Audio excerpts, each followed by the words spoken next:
Good morning, everybody. Welcome.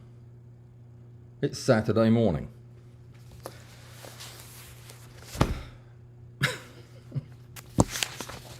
It feels like it's still Friday night. It was a late night. I had a lot of catching up to do after this week, and I just looked at the clock and it was 9:15, and realized that I'd better hurry up and get showered if I was going to make it to my 9 o'clock live stream. So here we are, and we're in the month of May the 20th, so we're 2/3 of the way through May. So your flower photography has already been done, and you've turned in your pictures for the competition, and you're thinking already about June and what you're going to do for your stereo contribution. And you realize you don't know anything about stereo. Well, me neither. So what we're going to do today is just summarize the basics, go through the workflow, talk about the important decision points, make a couple of stereo images, and hopefully get you in a position to at least make a workman's pass at turning in a good submission in June. A couple of words about the competition, and then I'm going to see who's here and say hi. If there's anybody here, it might just be me. Oh, I didn't do my buttons up on my collar, sorry. The competition is going to be judged by me and Rick Littlefield. Now, Rick is the guy that invented this whole synthetic stereo thing that we're doing today. And he's exacting. He wants to see the technical part done right, so that it clearly shows the three-dimensionality of whatever it is you're photographing. I, on the other hand, am a soft touch for a pretty picture. So I'll be coming at the images from a different angle. And that's worth knowing, because there are going to be two mindsets judging your pictures. So a really appealing picture doesn't necessarily have to be technical perfection and can still do well. If it has neither, if it's a horrible picture, technically very poor, yeah, you're totally done for. Don't even bother. Okay, so who's here? I just saw Bud arrived. Welcome, Bud. Bud's our moderator, and he's not moderating today. He's here to get up on his stereo, so don't bother him. Let's see who else is here. Ralph is here, greetings, and Stuart. Stuart, how are you? How's the, hopefully better, all better. Bill's here from Seattle. Bill is probably the most advanced person that I know, other than Rick, at doing this stuff. He has done more outside of the box thinking on this stereo than anybody, and has some techniques of his own. So I'm certainly going to ask for your feedback and input if you have ideas that work better than the ones I'm going to share with you. Graham is here from the UK. Graham, good day, sir. I don't know if you've done any of this, have you, Graham? It is a little bit, when it gets under your skin, you start looking at things and wondering what that would look like in 3D.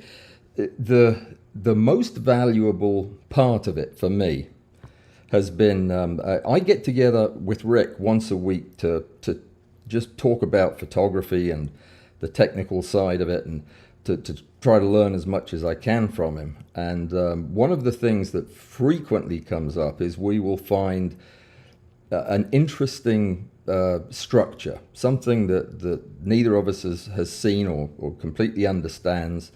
And we'll go through and look at the stereo photographs, which kind of really show the functional anatomy of something. Like I found an odd look feature on a wasp the other day. It's the very last segment of its antenna had what appeared to be a fingernail growing out of it. Not kidding, seriously. And it turned out that Rick had also seen the same thing and photographed it on a potter wasp. So I had all kinds of stereo images of that. It turned out to be really fascinating stuff. In fact, somewhere around here, I may even have that picture of which I speak. I do. It's actually right on my desktop, so I will drag it up there. Now, this is through the microscope, blurry. It's just a one-shot thing that I did yesterday morning with my phone because I didn't have the camera on. So it's just a phone shot through the microscope, and there it is. So this is the antenna coming around. Its head's up here on the right, and this is the last segment of the antenna, and each of them has this cuticle point at the end of the antenna. Presumably it's for grabbing something, but who knows. And the other thing we were looking at was its garden. I'm not exactly sure where that came from. That is my family pictures. You don't want to see them. So what we're going to do today then is run through an easy case just to show you how synthetic stereo is done. Then we'll look at some harder things, some interesting topics you might want to take on, but will involve doing some more advanced retouching. Because one of the biggest problems with doing stereo is that it is very difficult, if not just about impossible, to retouch in the traditional way. Anytime you retouch a stereo image, remember you're retouching half of the image, and anything that you do that separates the two images creates an oddness in the photograph that you will notice when you're looking at it in stereo. For those of you who aren't aware of it, stereo vision, or stereopsis as it's called, it's a way that we use our eyes to see two different versions of an image to give us the illusion that we're looking at a three-dimensional object. It's where we use technology, in this case, to trick the two sides of our brain into seeing the image slightly differently and then constructing a believable solid object from it. And the way that's done, the way it used to be done, would be you'd take your camera, you'd take a picture of something, and then you'd move your camera about 4-8 degrees, whatever, around on an arc, and then take another picture. So you'd have two different views. Then you would look at them side by side, either in one direction or the other, whether you were looking at it parallel or cross-eyed, and your brain would then form an image out of all of the information it was getting from both eyes. Nowadays, the way that Rick invented this thing in his program is you just take a stacked image of whatever, and when the image is being stacked, it makes two or more versions of the stack, and it artificially adds an angle to the viewer. So it makes it changes the pixels in such a way, it shifts them in such a way that that's where they would have been had the camera been moved around by X degrees in either direction. So you end up, instead of with one picture, a pair of pictures that are separated by that amount of an arc. And that's what you look at with the glasses or with crossed eyes to form the stereo image. So probably the most important thing is selecting a good subject. And before we do that, I'm going to see who's here, because I'm being rude, aren't I? I knew that this was going to be a marathon of talking, so I just got started. Let me see. There's a button you press to see who's here. Oh my goodness, I think that somehow, yeah. I do hope that I didn't cut us off.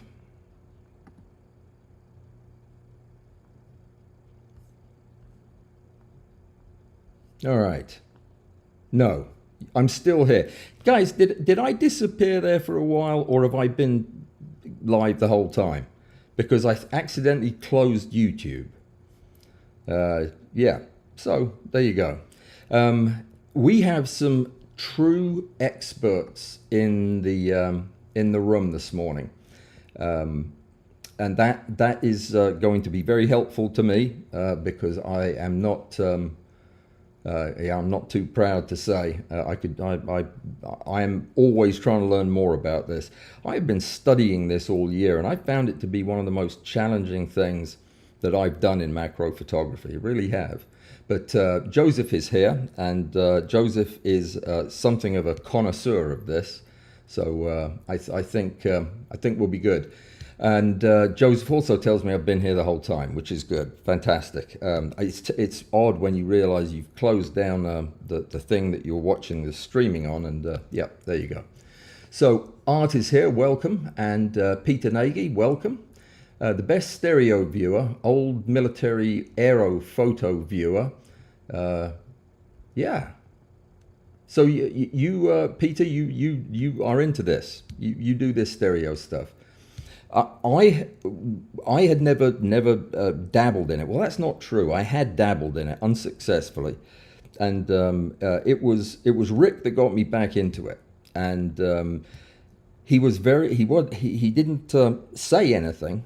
Just one day I received a packet of photographs, big photographs of stereo pairs, and 2 pairs of stereo viewing glasses, the good ones, the ones that I now recommend.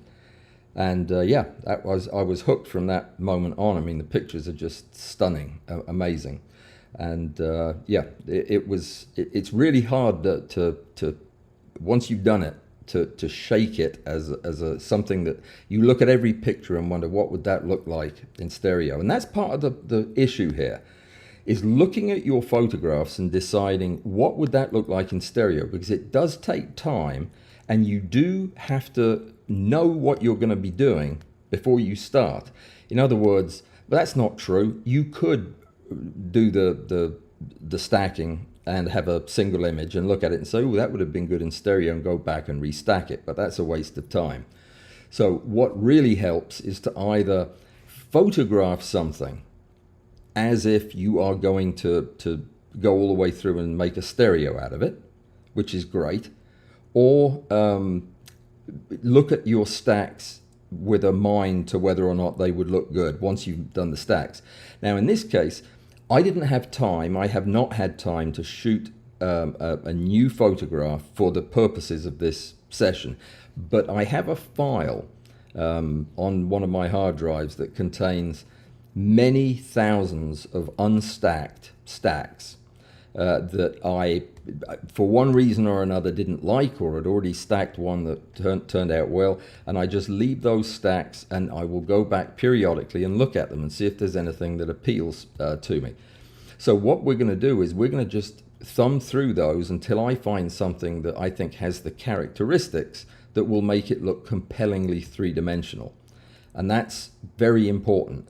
If you have a picture of something that has no specific texture and you're zoomed way in on it at high magnification, then a stereo shot isn't going to add any information. If you have something that is just too higgledy-piggledy, it's not going to add usually enough information to make it interesting. So you want something that gives the appearance of coming out of the page at you. And probably the most successful stereo image, let me see if I can find it, that I have put together lately was a tiger beetle, which is all I've been photographing lately. But I did a tiger beetle's mandibles to see what they would look like, and I was quite stunned by how pretty they looked. Let me see if I can find that, because I was quite proud of that. This is going to, oh, and there is actually I also have some pictures of an owl fly, which I haven't stacked, and I think we'll do that for the hard case later on. That's going to be interesting. I don't know where this where I put these chompers here, but let me have one quick look in here. You can't see this because I'm not sharing this screen just yet. I will in a moment. Did you see the picture of my new puppy? This is something that we could stack if there was any interest in it.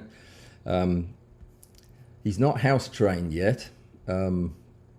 Yeah, he's revolting actually, but yeah, there he is. His name is Lovecraft. Answers to HP. Yeah, hideous. Now I have no idea where that those jaws will pop up somewhere along the line, so don't worry about it. Let's. I keep saying I'm going to see who's here. Let me see who's here. All I've said, and I've done it again, haven't I? I've lopped off my YouTube. I've got to stop doing that. All right. So we have Chris is here. Yes, thank you, Chris. That they are a lovely family. I'm actually going to get to see all of my children at the same time in a couple of weeks. That just hardly ever happens. I'm so excited about that. Those cuticles on the antennae are the maker hooks. They allow the wasp to ride the giant sandworms of Arrakis. Have I read Dune? I read the first 1,000,000 pages of Dune and then fell asleep and have not picked it up again since. And I saw the film and fell asleep during the opening credits. So I'll just take your word for it. That's what they're for, is for hooking onto sandworms. Brilliant. I'll pass that along. It was too intelligent for me, Dune was, when I was a young man. I wanted things with more physicality in them. Does that make sense? All right, Robert's here. What's up, Robert? And let me see. Andy Astbury, excuse me. Andy's here from Cheshire. Welcome. I love Cheshire. Who was I talking to in Cheshire the other day? I have a friend in gosh, now I'm not going to remember exactly where he is. Just south of Bristol, out in the countryside. That's near where you are, isn't it? I think so. In that area, anyway. 28, 34 folks are here. Then I better get serious about this. Vivian's here. 3D doesn't work for me, as I lost sight in my left eye 34 years ago. Oh, that's too bad. You know, that's interesting. There are ways that with one eye, people who had stereo vision, intact stereo vision before they lost sight in one eye, can use secondary visual cues to gain information about depth, because you understand what depth is because you've seen it before. But people who have never had stereo vision don't. So that's interesting. I bet I don't know if you could or if you can at all see 3D, but I'm going to ask Rick that when I speak to him, because yeah, I think that there are ways that it probably can be done. All right, let me see. Chris is saying he's glad that these 3D things can be done with Zerine, because it is a whole lot easier than using a manual rail and moving the camera around. It just is so difficult. You're going to see that the tiniest differences between the framing of the shot will ruin the 3D effect. Oh, Curly Toes is here. Greetings, sir. Greetings. And yeah, everybody knows Curly Toes and says hi when he shows up. I like that. That's good. That's the way it's supposed to be. People don't understand about, what people don't understand about H.P. Lovecraft is that the great old ones were not so hideous that they drove men mad. They were too beautiful for us to comprehend. No, they weren't. Cthulhu was hideous, and he scared people to death. He scared me to death. Yeah. Well, not to death, obviously, but he scared me quite badly. I read all the Lovecraft books. They are utter rubbish in retrospect, but yeah, you've got to read some dogs to appreciate the good ones. Laura G is here from sunny Peoria, and Laura, do you now have a camera that you're going to be shooting stereo with?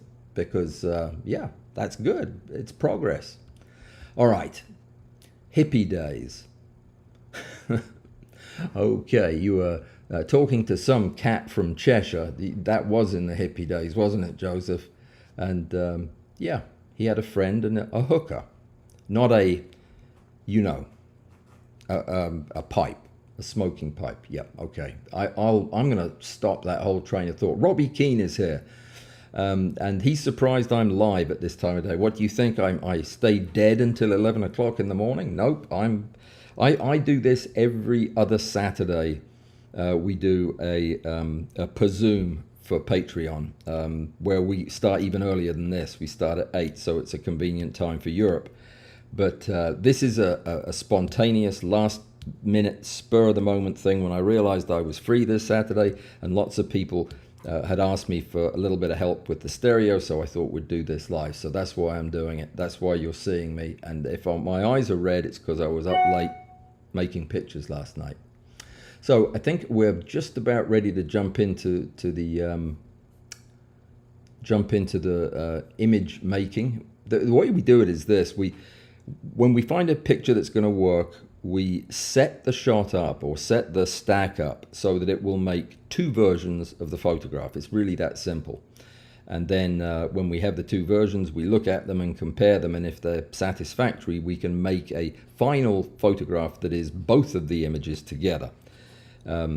You will be able to submit your images in the competition either way, but I am going to ask you when we put out the rules for this month, it's going to have its own rules, is that you submit both.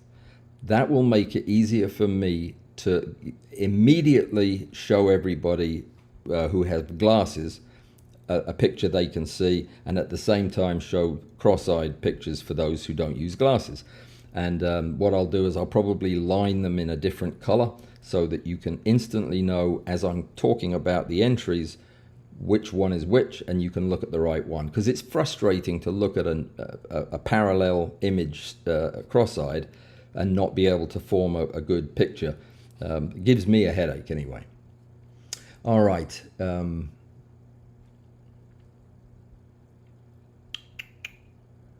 Let me see.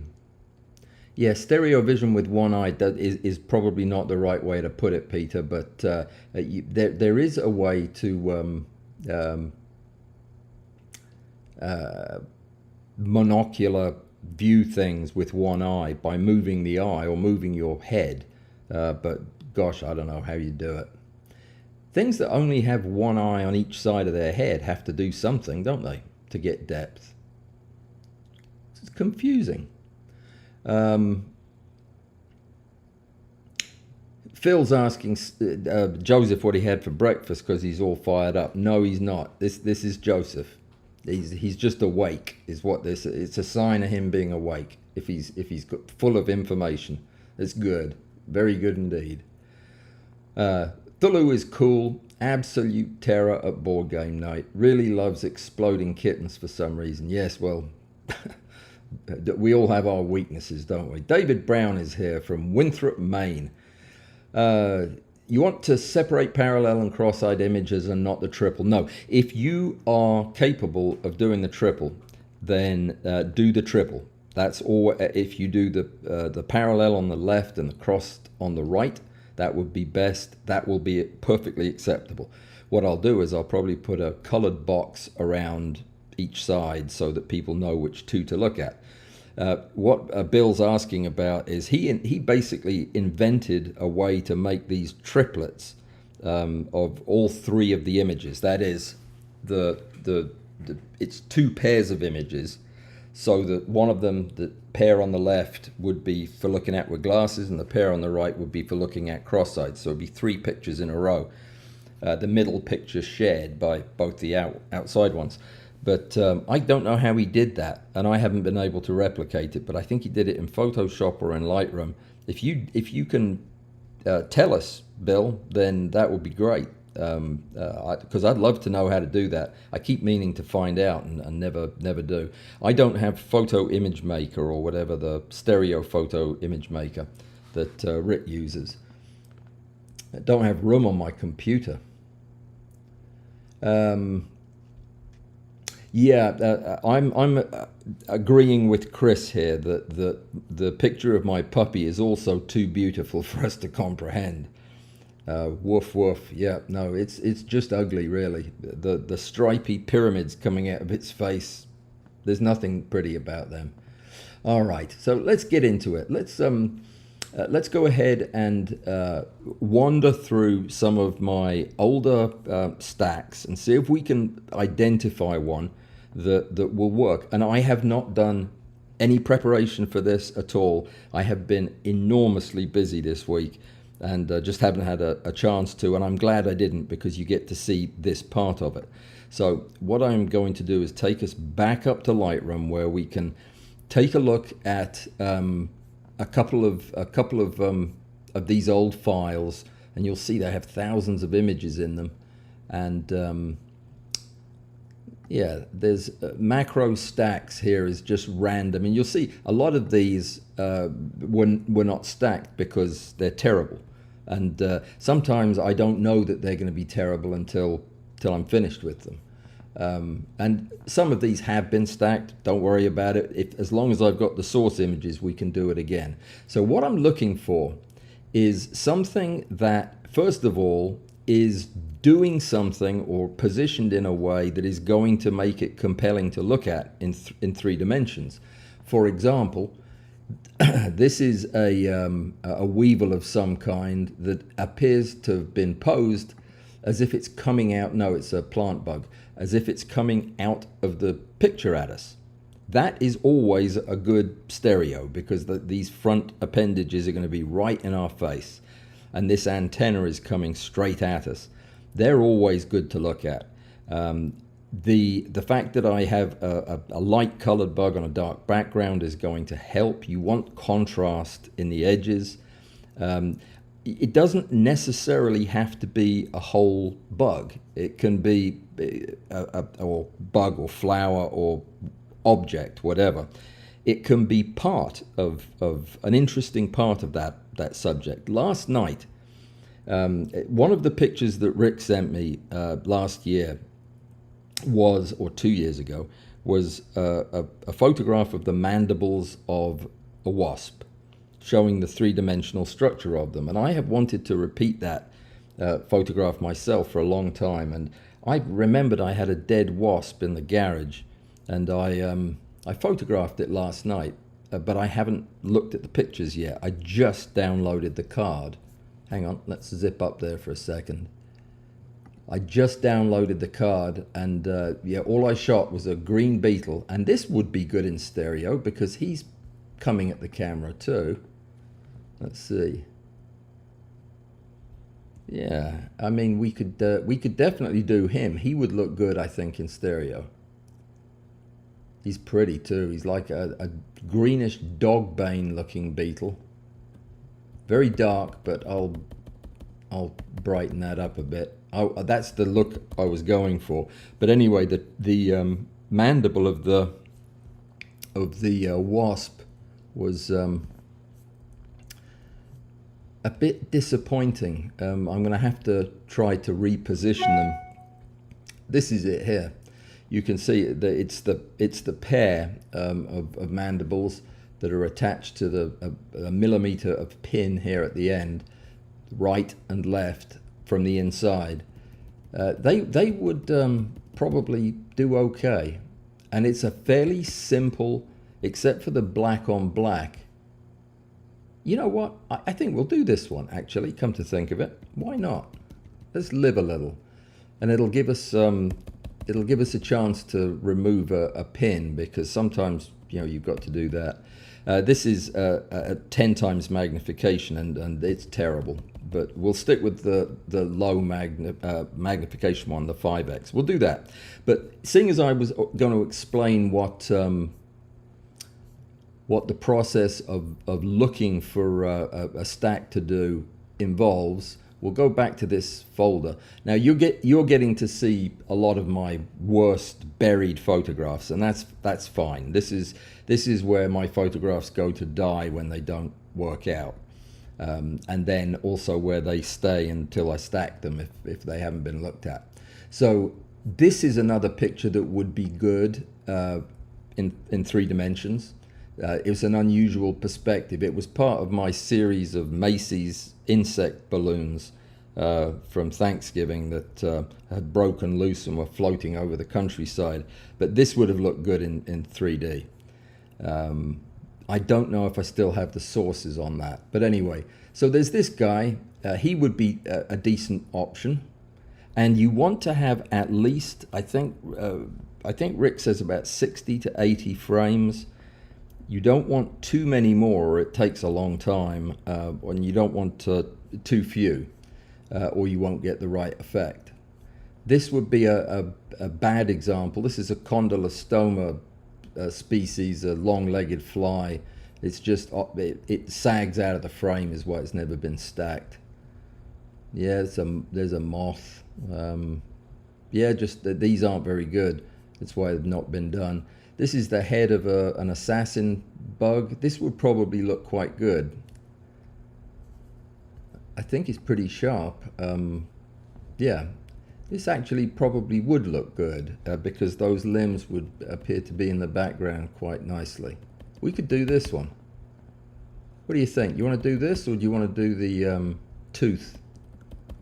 This guy's got googly eyes too. Let's do this. This is more interesting. So the first thing, once we've decided, and I just made an executive level decision, we're going to do this, we go ahead and select our stack the way we normally would. We look for a first and a last. Oh, I see my streaming is terrible right now. I'm going to do something. All right. I just turned off my Wi-Fi, and that should make a pretty significant difference. So if we were dropping frames, or if I was getting glitchy, I think that should fix it. Let me know, bud, if it doesn't, please. Okay, so we'll do this guy. Why not? So what I do is I go to the first image that I have, and I see if there's anything in focus. I'm not going to bother stacking anything that isn't in focus because the data will it's just extra data to crunch. So I'll just thumb through them until I find the closest part to me is almost in focus, and then I'll make that my first frame. I would say that right about here is close enough to start, so we'll make that the first frame. Let me go back to the the grid view. So that's 973 is our first one, and then I do the same at the end. Oftentimes there'll be an extra picture or two at the end if I was checking lighting or something, but let me see if, yeah, there is part of that furthest appendage is in focus down below, so I think we have to take pictures all the way to the last one of the stack. Now this raises a question: do you have to have a stack where everything is in focus at the end in order to see the stereo effect? No, you don't. You can use the outer focus areas just like you normally would. They will just appear to be fading out of focus into the background. So we'll go up to the last one, and then we'll select all of those. Hang on a sec. I'm on the wrong screen. There we go. So we'll go to there and to 76. It was about here, wasn't it? This will do.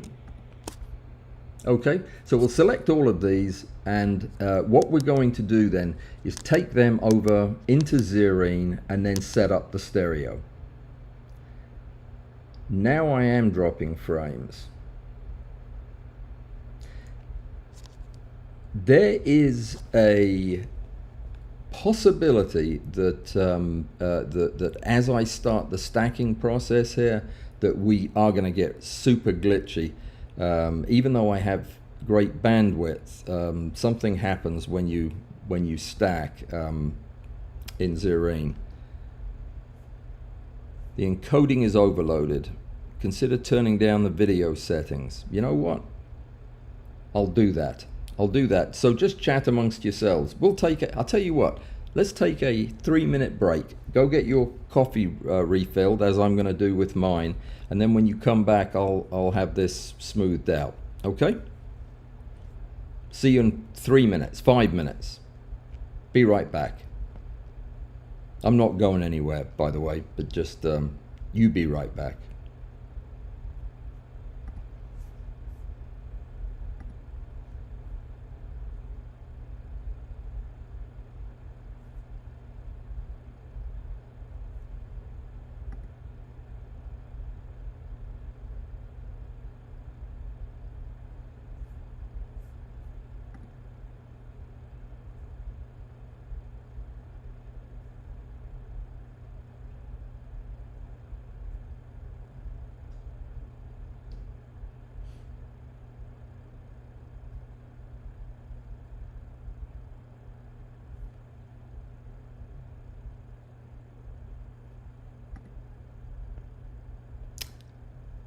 Okay, that was quick. I literally didn't understand a single word of what those things in the settings said.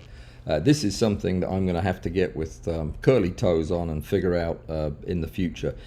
It is always difficult to use a program like Zerine while I'm streaming. It always slows things down. Not quite sure why. Usually turning off my Wi-Fi helps that, and certainly we seem to be doing okay now. We are dropping some frames, so I'm probably a bit glitchy. Yeah, let me see if any of you wizards, OBS type wizards, have any suggestions. Let me know if there's something that I can do on the fly to smooth out the stream. But anyway, in the meantime, I'm gonna go ahead and export all of these pictures into Zerine. It'll take a couple of seconds, and when we get over there, we'll begin setting up the stereo. So I'm gonna right click on one of them, go to export to Zerine Stacker. Bang. And that'll take just a few minutes, and when they get over there, we'll go into the preferences, and we'll set up each step of a simple stereo. And you have to do this at the beginning, and this is the part you'll probably want to write down. I'm going to go get that coffee if you don't mind. I've lost my mug. No, it's in there. Just chat amongst yourselves. Be right back.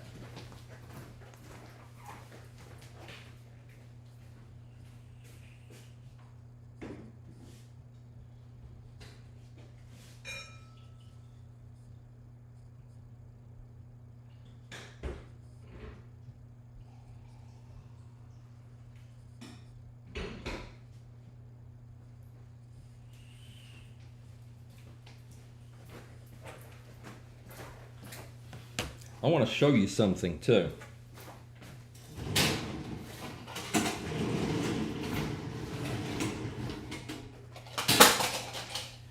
That was my tape measure just broke. So after not leaving the house for 5 days this week, it's already done. That was quick.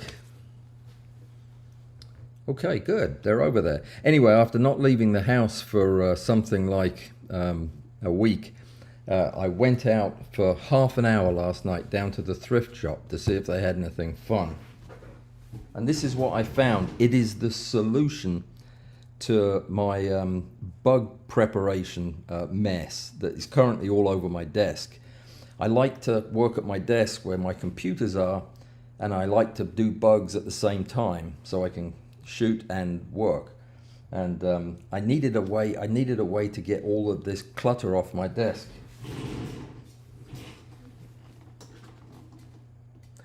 It's a wheelie shelf with drawers in it, and I'm going to put wooden panels on the side to make it heavier so that it doesn't wobble like that. And yeah, it's going to be fantastic. It's going to have I'll put some of the Robert gave me some padding material I'll put in the drawers, and it'll hold all my things in there. I am very excited about that. So there we go. That's what I'm doing today, actually, when I get through with the other 97 and a half things I've got to do. So we are now in Zerine. Let's pop back up there and take a look at what we've got. So we're going to, if we were going to just do a regular stack of this, we would probably slab it.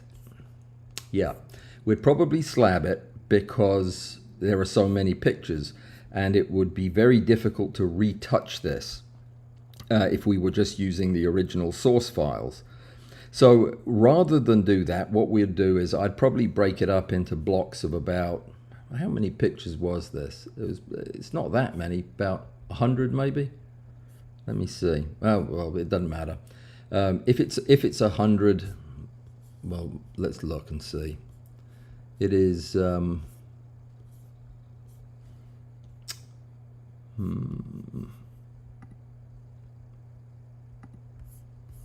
Hang on, bear with me. This is the new Lightroom, and they've hid the menus, or it defaults to hidden menus now, so I never quite know where to look for stuff. 151. Okay, 151 pictures we have. That I would almost certainly stack in blocks of about 15. So I ended up with 12 or 13 slabs to make retouching easier and quicker, much quicker. But we're not going to be retouching this guy. It's unlikely that we'll need to because of the sharp contrast. And retouching is something that you have to do very, very carefully and thoughtfully. And because of numerous missteps in doing it the way I've done it in the past, I only now retouch background. For me to actually retouch in the subject, it has to be such a simple application of the healing brush tool or something like that, that it is unnoticeable, because the more you do this, the more noticeable the mistakes become, or the differences become.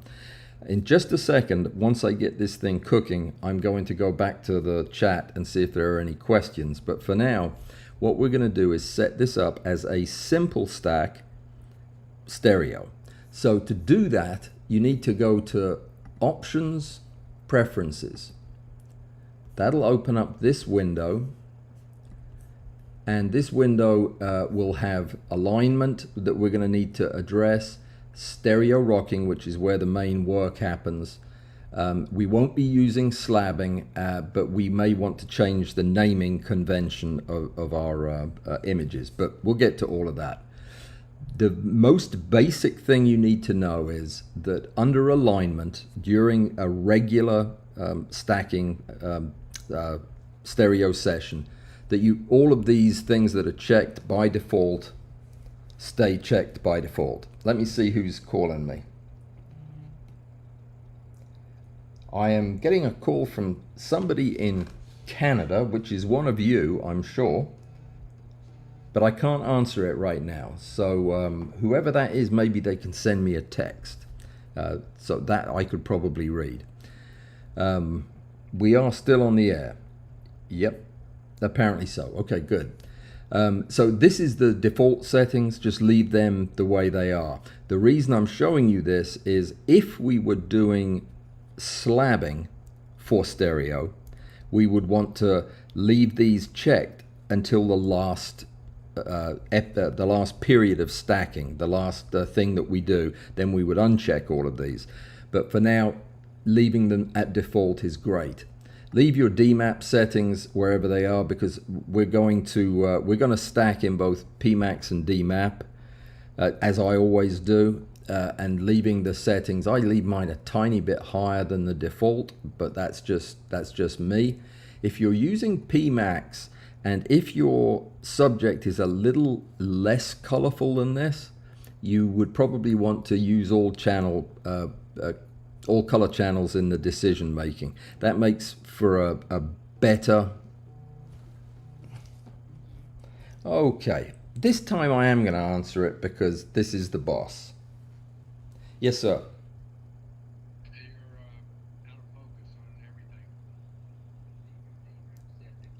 out of focus. Yeah, I can't read the menus that you're showing us. Okay. Or, No idea why. It's crisp as can be on the picture. Okay, all right, I'll work on it. all right, thanks. Thanks. Bud just gave me a call to let me know that the image on my screen is too blurry to read, too out of focus. That is actually something I've never experienced before. I have no idea what's going on.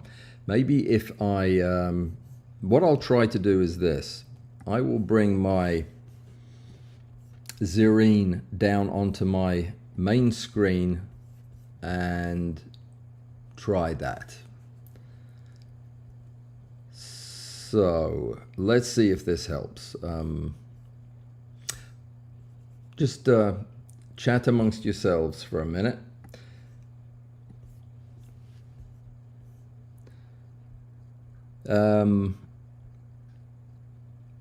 Tell you what, I've just made an executive level decision.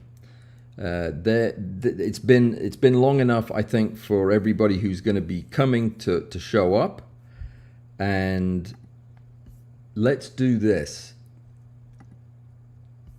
Let's go over to. Let me start a Zoom meeting and invite everybody to join me over there. That way I can do screen sharing, and I know that we'll get a sharp picture. Let me just take 2 seconds to work that out, how that will happen.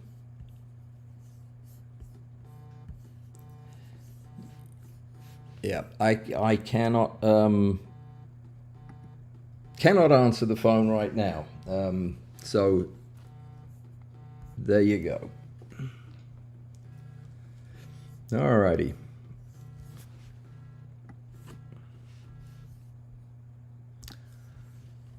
Okay, so Bud is trying to give me a call to let me know that there is something awry, and seeing as I don't have the extra hands to answer it, I'm not. But what I'm going to do is I'm going to set up a Zoom meeting, and I'm going to do it right now, and then I'm going to share with you the code so that you can come over there. Then we'll wait 5 minutes for everybody to get there, and we'll continue this on Zoom where I can share without a problem, and that way we'll get off of OBS completely until I get it figured out what's going on. So just give me a second. I'm setting up a Zoom meeting for us right now. Now, what you need to do is just copy the invitation I'm going to give you that has a link in it, and this will be the link that you will need to get in. I'm going to actually make it a scheduled meeting that starts at 9:50 today. They don't have 9:50. I'll tell you what, we'll make it 10 a.m. That's in 5 minutes, and I'll start it early. So and we'll go for an hour, and I am going to share with you the invitation right now. So let me find a way to do that.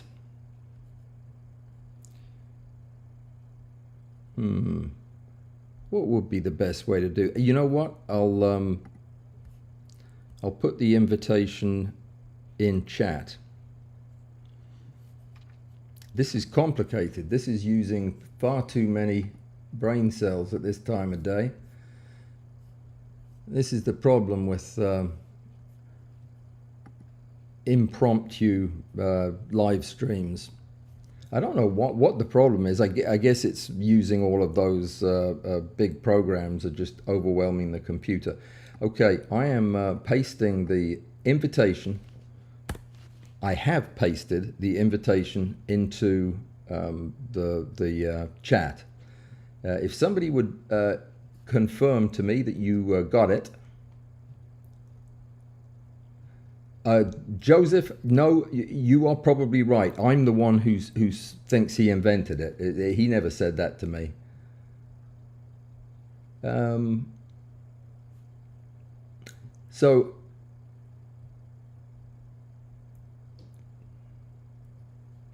yeah, are you telling me now that everything is back to normal? Because yeah, if everything's back to normal, we can continue on this track. Otherwise, we need to go over to Zoom, and we need to all do the same thing. So I know that there are. You see, the problem with doing it through Zoom is that the 39 of you will come over, but there are several dozen other people who are watching the recording of this as it's being made. So I don't want to eliminate those folks. So is everybody happy the way things are right now? Let me know. The invitation has been sent, I think. Bud, can you see it now? And Ralph, perfect, no issues. Graham, yes, fine. Please continue. Phil, it's good. All back to normal. Okay, then I'm going to stay here. Please disregard the Zoom thing. I'm not going to start that meeting right now. And it doesn't look like it shared my message anyway. Probably too big. I think YouTube probably deleted my link. Let me see, just in case, if we go off the air, I am going to give you just the basic link that you need. You know what? I'm going to do something else. I'm going to ask Patrick, who is out there, I'm going to send him the link and ask him if he could figure out what to put on the message. Is that okay with you, Patrick? I'll work on that after I get this stack going. Now, if things go wonky in the picture during the stack, that's why. It's because it's using up too much of the computer. But let's go back to the other screen and let's look at what we have right now. So that is, let me make sure that you weren't able to see the sub menus. I hear you. So let me run back over them real quickly. When you open up Options, Preferences, there will be an alignment one. Leave that on defaults. There is one called DMAP. Leave it on default. There's one on PMAX. If your computer can handle the extra processing, put it on Use All Color Channels and Decision. I leave it on that now. It seems to do better. And then the important stuff is under Stereo and Rocking. That's where we're going to go right now, as soon as I get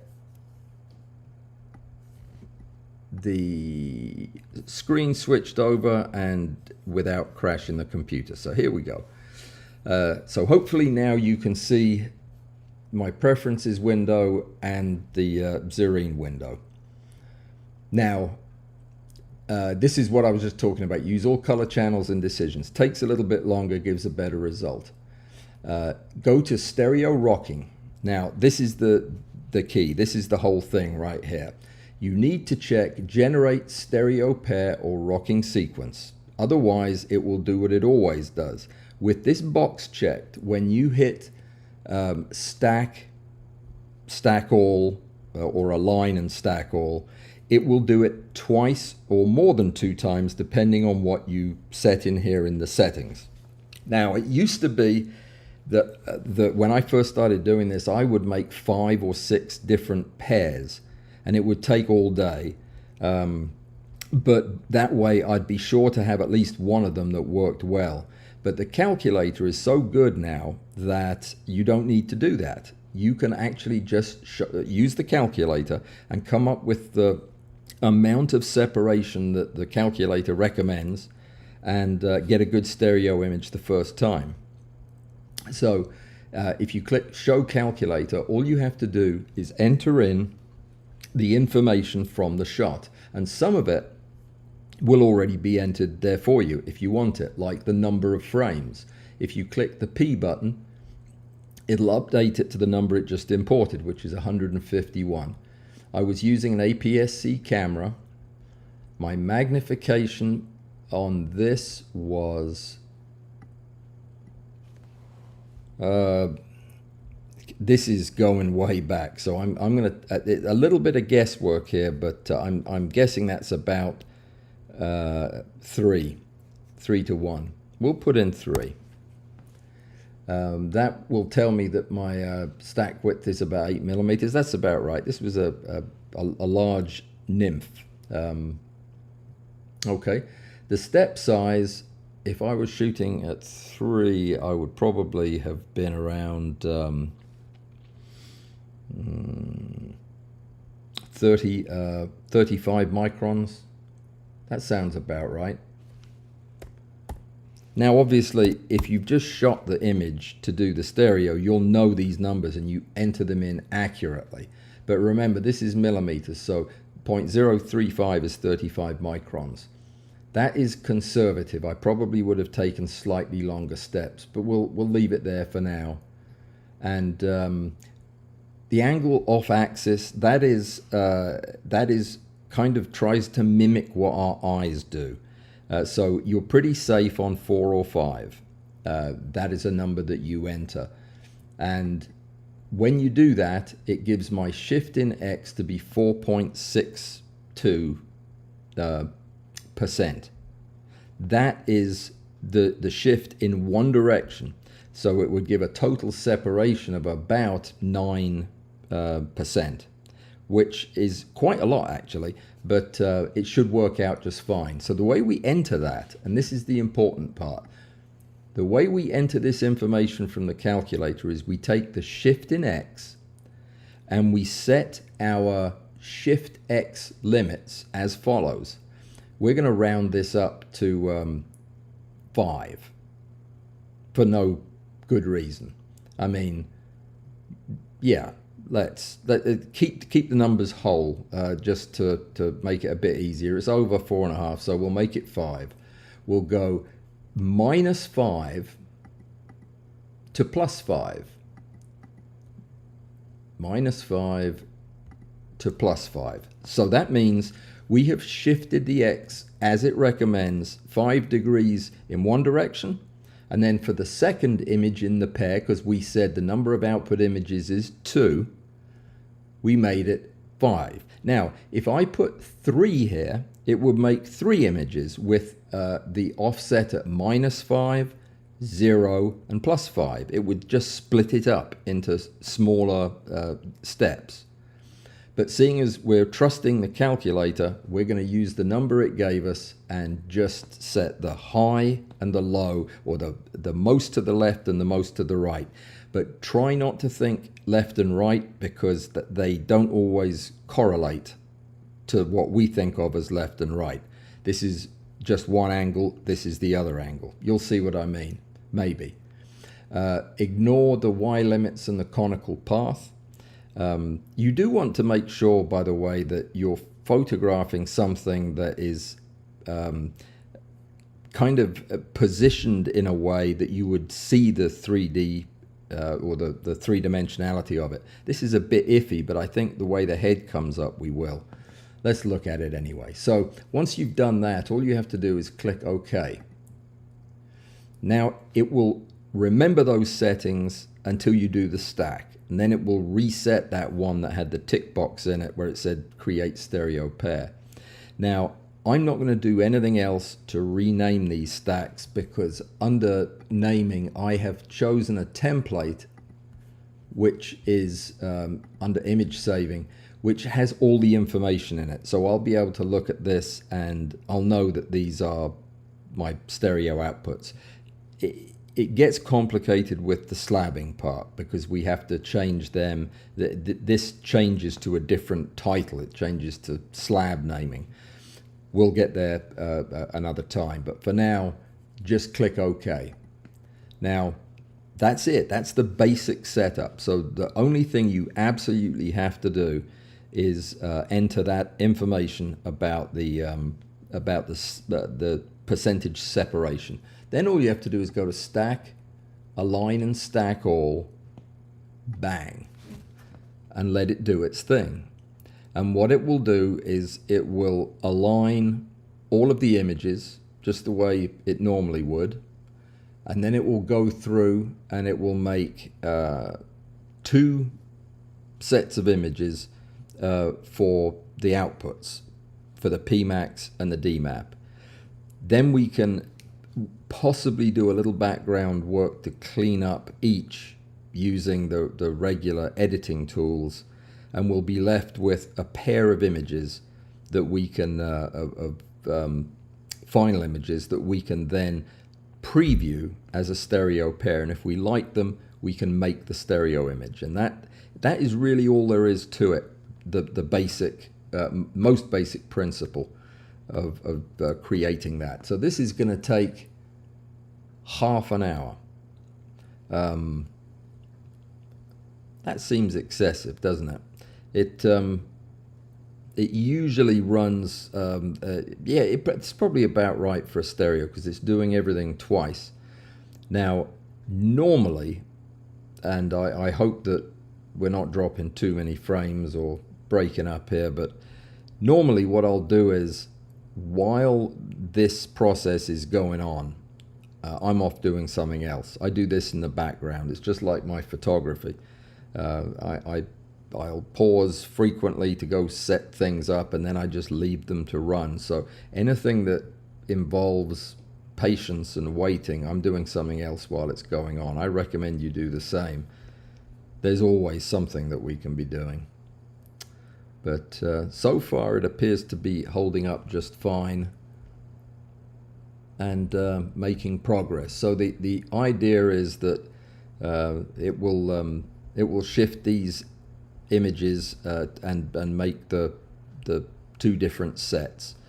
There's not a whole lot else that we can do now except wait, though. Let's talk about how things are different when we're doing the slabbing. I probably am not going to have time to go through a whole slabbing workflow. It really is complicated, and it really demands that you not make any mistakes in doing it, or you end up with a mess. And honestly, if you're just trying to get up to speed for the competition, I would recommend you not do a slabbed stack. The way that you do it, though, if you're advanced like Bill, and have been doing this stuff for a long time, then first of all, you already know how to do it. But the idea is that you break the processing down into slabs, and then you save the slabs in such a way that you can use the slabs as retouching sources, which you cannot do in a regular stereo. We cannot retouch from the original inputs. Think about it. There are no original inputs. Each of the photographs has been changed in one direction or the other, so there's nothing for us to retouch from. But when we do the slabbing, we create these intermediaries that we can use to retouch. But it's complicated. You have to know where you are all the time, and you have to name things accurately, or it does get to be a mess. I am going to go back over to the chat while this is forging its way. I don't think there's anything to look at right there, so we'll just see if that conserves a little bandwidth. Probably not. And let me see what you guys are saying.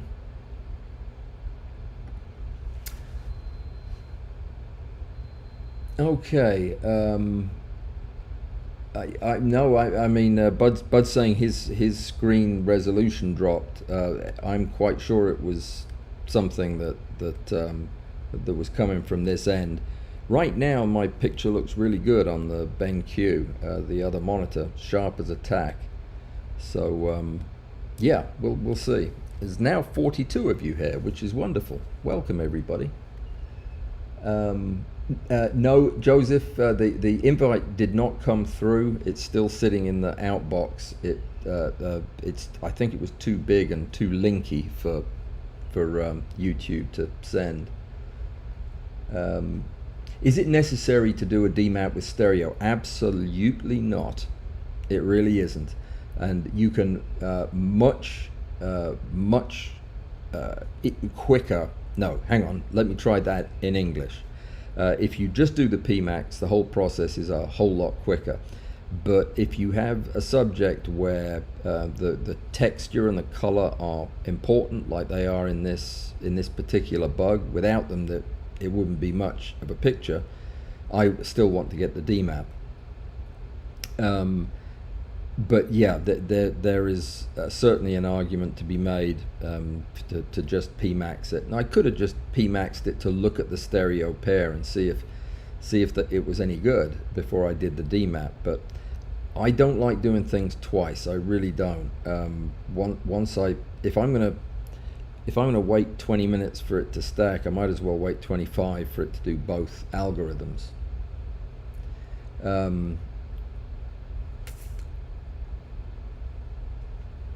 Let me see. I'm going to go back up to the top here. Oh, I saw. So everybody else was able to see the menus, I think. So that does sound like it was a screen problem on Bud's end. Zerine menus, very good. I love it. Okay, so let me see where we are. Looking for questions. Yeah, the point is you do take the stereo glasses off after you're through looking at the stereo image. Otherwise, the whole world gets very confusing. All right. There's Joseph's going off on a tangent here with the Prince of Darkness and the Duke of Low Resolution. All right. How do you want the window? Asks Joseph. I tend to do crystals half in front, half in back, but things like watch parts entirely behind. Do I stack front to back or back to front? Doesn't really matter. I stack back to front, my back to the front. My last image is the front of the subject, but it doesn't make any difference. It's gonna Zerine's gonna align them and stack them according to its requirements to get them in the right order.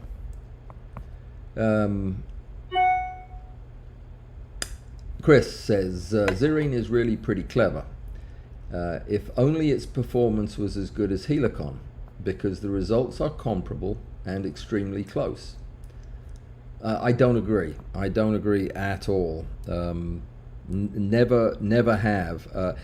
I think that in the pyramid algorithm, they're comparable, and certainly Helicon is lightning fast. It zips through them, but to say that the results are the same, you have to overlook the fact that you can't do the things you can do with retouching in Helicon. Namely, you can't retouch from slabs, and if you can't retouch from slabs and original images at the same time, I just don't see how you could ever get, unless you just had a completely perfect image by luck. It doesn't have all the tools that I would need, so my hands are tied when I use it, and I don't like. I think that I think that it stacks perfectly well. It just doesn't. It's not as good at the finer decisions. There are a lot of reasons I prefer the other option. Stereo is just one of them. In fact, the phone's going again. It just, you get PTSD from the phone going off when you're live streaming. This time it was somebody trying to sell me something, so I'll ignore it.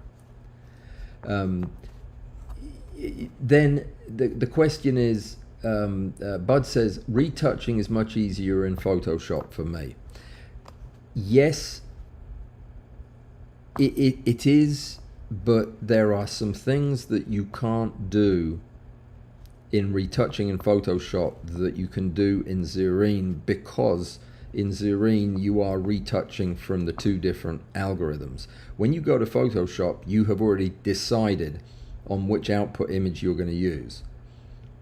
When you get over there, you're taking over either a DMAP or a PMax that's been stacked, and you don't have all of the information that you have while you're still in Zerine.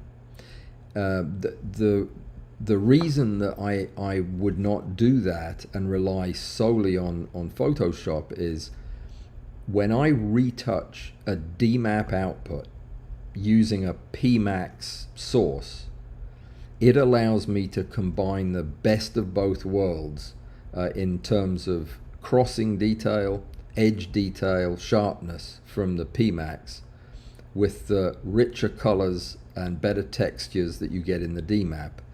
And if you are going with one algorithm or the other, you are sacrificing those advantages, and you have no way to get them back. I suppose you could say, if you took both the PMax and the DMAP output into Photoshop as layers, but I'm not sure why you would do that, because that's really what Zerine does for you.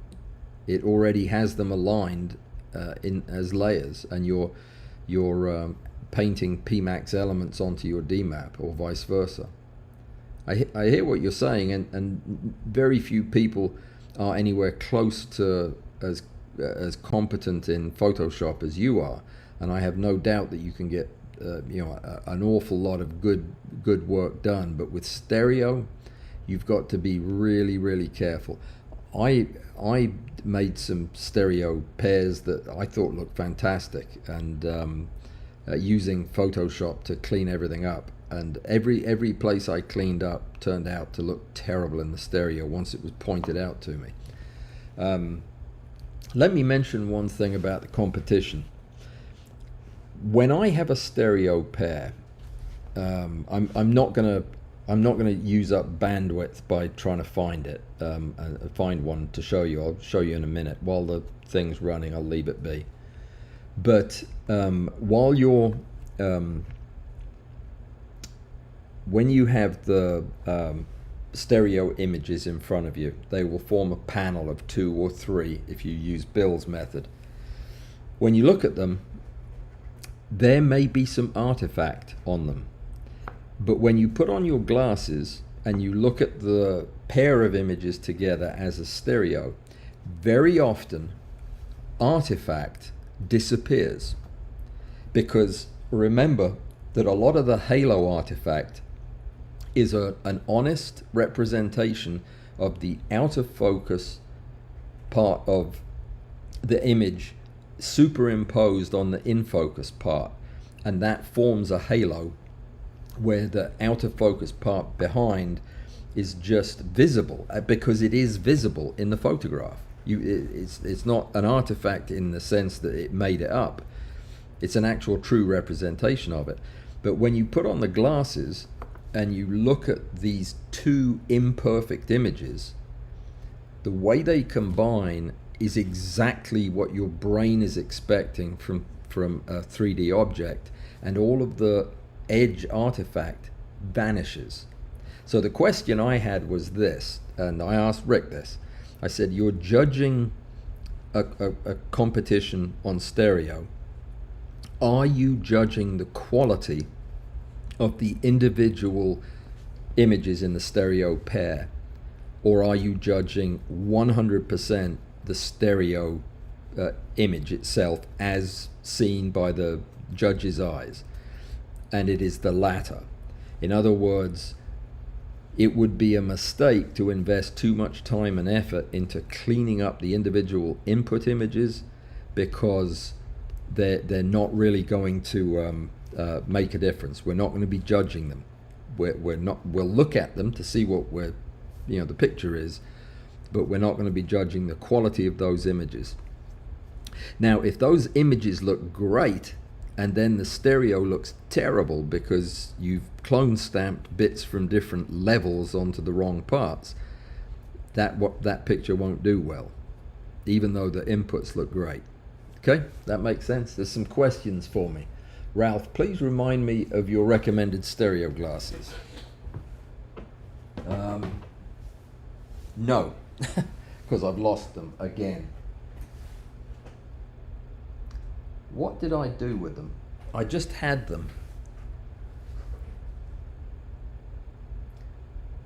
Oh, there they are. Excuse me. I was trying to clean up so I wouldn't lose my stereo glasses. These are the trendiest of all. What do you think?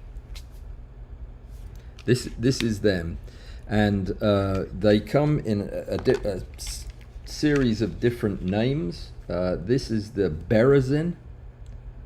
Well, it says Berezin and FD, and this one says the same, just in different places.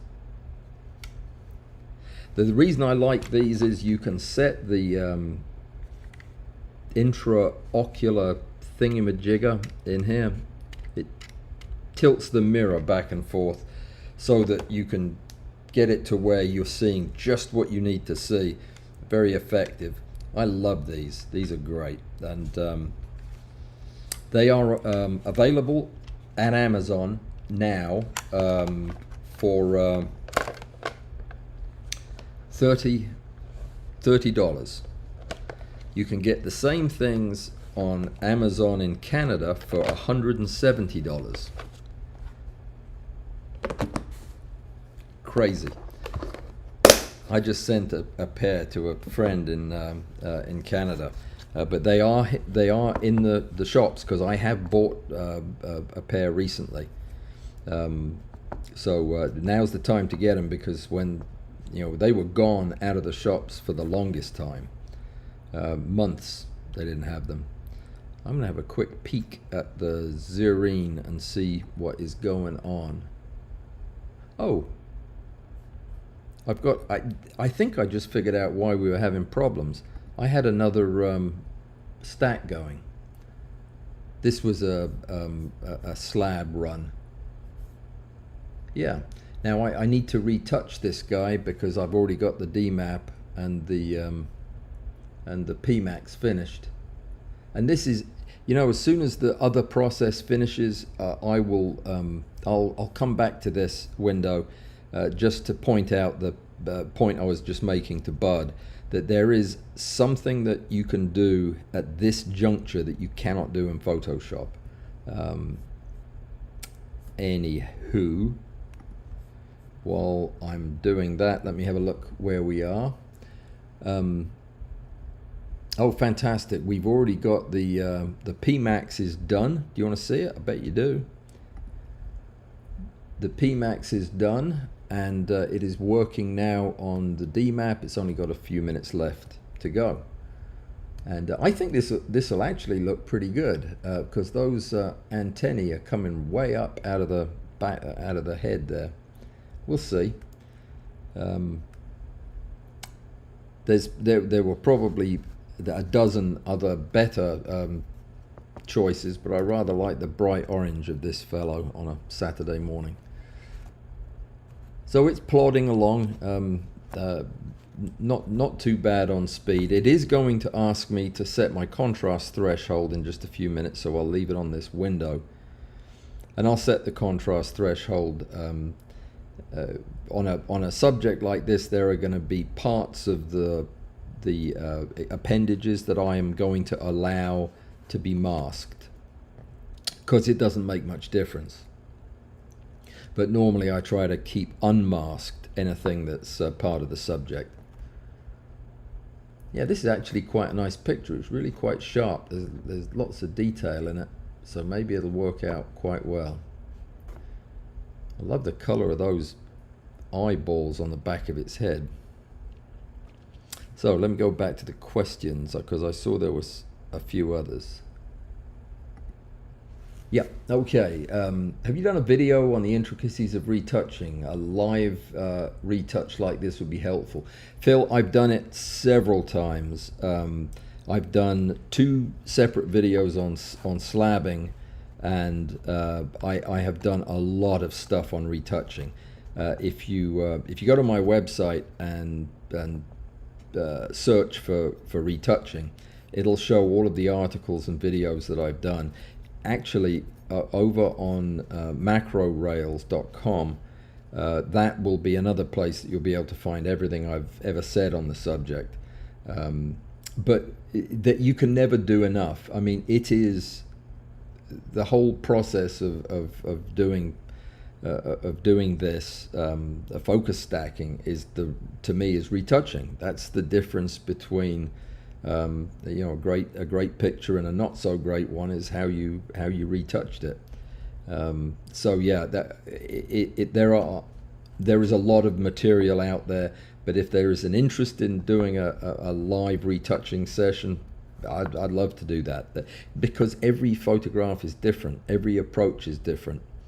I'm trying to remember which one I did that I thought was the best, because I covered everything and it wasn't very long. I'll find it, Phil, and let you know. I'll probably post it in Patreon when I do my next post. Okay, a lot of questions that I missed from earlier on.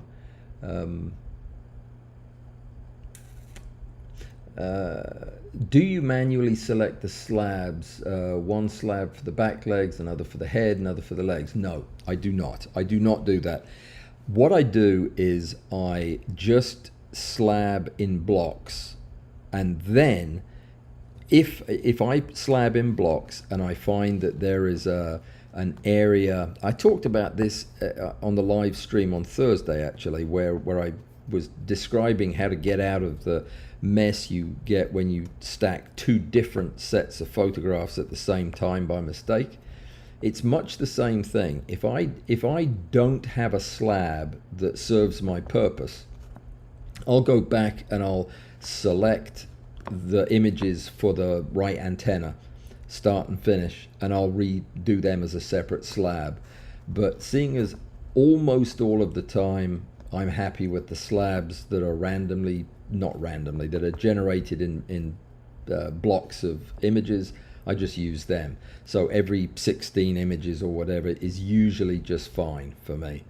It would be too much work to break them up into specific slabs, but you absolutely could do that. Let me see. Can one discern different degrees of offset? Absolutely, yes. The problem is its acquisition of the final image depends on how you perceive depth.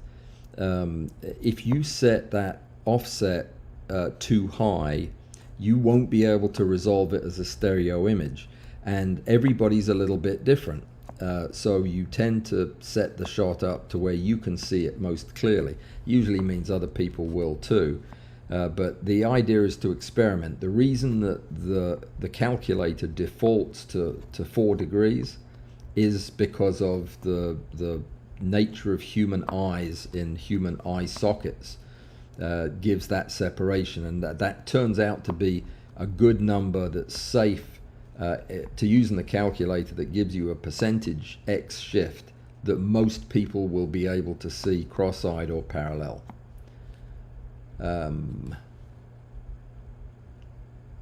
So the name of the glasses is Berezin or something like that, but they're the only square blocky looking ones that cost $30 on Amazon.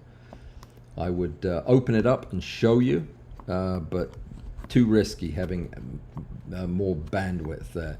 Can you adjust the YouTube settings to force the resolution on your end to stay at 1080. That's what I'm at, is 1080. Yeah, I'm pushing this at 1080. It won't. Yeah, if I put it at 4K, I'm sure we'd lose it. Apparently, the stream health has been excellent all along. It says. Anyway, yeah. So there are some weird settings about what happens when the computer starts to buffer. And I don't understand them now. I didn't understand them before, and when I fiddled with them, it only gets worse. And you can't do anything while you're streaming. So I will get with I'll get with one of the experts in the coming day or two. I'll ask Curly Toes what he would do to set this up to be more resistant to glitchiness when I'm sharing multiple screens. Okay.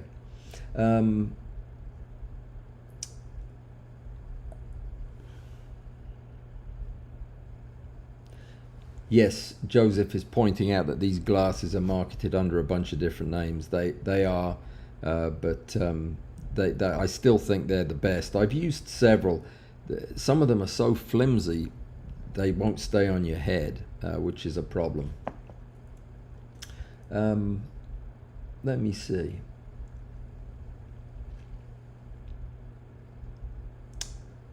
So Bud takes all of his substacks to Photoshop and have both the DMAP and the PMax all stacked in Photoshop. Whoa, that just sounds like a lot of work. But if it works, it works. There are many ways to skin this cat. Let's see how close we are to being finished. Guys, I do have a hard stop at 11 o'clock. I have a meeting that I have to be at. So I think we'll just have time to get right through to the end of this one, and then if there's an interest we can do the slabbing one another time. But let me take a look and see where we are. We have the second PMax is finished, so we have both PMaxes done, and we're waiting on the first DMAP, and it says 43 minutes remaining. That's not gonna fly. So what we'll probably do is, I wonder if I cancelled the operation, if it would just cancel the DMAP or if it would cancel both. It would probably cancel both, and I don't want that to happen. But we've got the PMax pair done, so we could look at those presumably. That is, no, this is the image that's currently being formed. Yeah, I think we're stuck. I didn't realize it would be this slow, to be honest. Thank goodness we weren't doing a slabbing operation. That would take forever. Yeah, it says 42 minutes remaining in this. Very, yeah, it's a shame. And my fan has kicked in again. That's always a bad sign when the M1 fan turns on and you can hear it. That's a problem. Let's go back to where we were. See what other questions have we need to address. So Chris says, for Helicon, I usually use both pyramid and depth map, save both outputs, and then I combine them in Photoshop. It's much more precise and easier. Much more precise and easier than what? Retouching in Helicon, or yeah, I'm not sure. Again, it's I can see why that would be good in for a simple stack, but how would you deal with a slabbed stack? The problem is when you slab in Helicon, you end up with a stack of slabs which you can save and use as retouch sources, and you have a stack of originals, but they are not available in the same project. If you try to save the slabs to the original project, it replaces the original images. So you can't get them all aligned in the same project, and that's what I find is just, there's no way around it. But the point is that the tools in Zerine are not the same as the tools in Photoshop. They do different things. So when you're retouching a PMax image using DMAP input, sorry, the other way around, DMAP image using PMax input, when you apply that brush to the edge, it is doing a series of computations that there isn't an analogous process in Photoshop. So I don't know how, I wouldn't know how to do that, how to preserve the texture of some fine structure while restoring the crossing detail at the edges. And that's what it does. I can paint out artifact that would just be so complicated to do in Photoshop and take me so long that I wouldn't even think about doing it. But I can whiz through a retouch in Zerine because it's already doing all of that. It knows what I'm trying to do. Then I can go into Photoshop and clean up any last little bits that are left over. But to each his own. It's what you're comfortable with. The tools are fantastic, and they're both great. They really are. It's just, I use the one that has the most useful features for me. Yeah. So John is telling me Blackmagic Design A10 Mini Pro ISO video switcher would solve video and sound issues at the same time as free up the computer. Well, I looked into it. It does. Yes, it would help. Yeah, I was actually going to get one back in October, and something happened with my studio and the house, and I ended up not being able to budget for it. But yeah, it's on the list of things that I'll add when my ship comes in. When my ship comes in. Yeah, so we'll see. Yeah, I did look at all of those streaming things, and this one looked like the best. It wasn't just a set of buttons like some of them are for switching screens. I can do that with my trackpad, but yeah, being able to offload some of the computing to the Blackmagic would be really nice to free up the computer. Yeah. So yeah, I'm not disagreeing with anybody who's saying that there's more control in Photoshop. Photoshop is a brilliant program. One of my favorite apps there is. I just think it's superb, and I use it every single day, and I love it. But it's different set of tools than this. Let's see where this is, by the way. Let me pop back over there. Oh, we're very nearly at decision point on the DMAP mask for this first one. So let me switch back up there. You can see that the mask is forming, and I might mask out that whole bottom limb because it's looking like the whole thing's out of focus anyway. Which will be fine. It'll be a creative decision. So yeah, comments. Let me go back to, I'll bring them up on another screen. Excuse me for a second while I do that. Oh, that's the wrong thing. Let me do, just chat amongst yourselves. There it is. I'll move this over. There. Now you can look at the side of my head. So let me see. There were a couple of other questions. Oh, Bud is leaving to go to a birthday party. Okay, Bud, I think you've probably already gone, but thank you so much for coming. Appreciate it. And Paul is here from Romania. Welcome, Paul.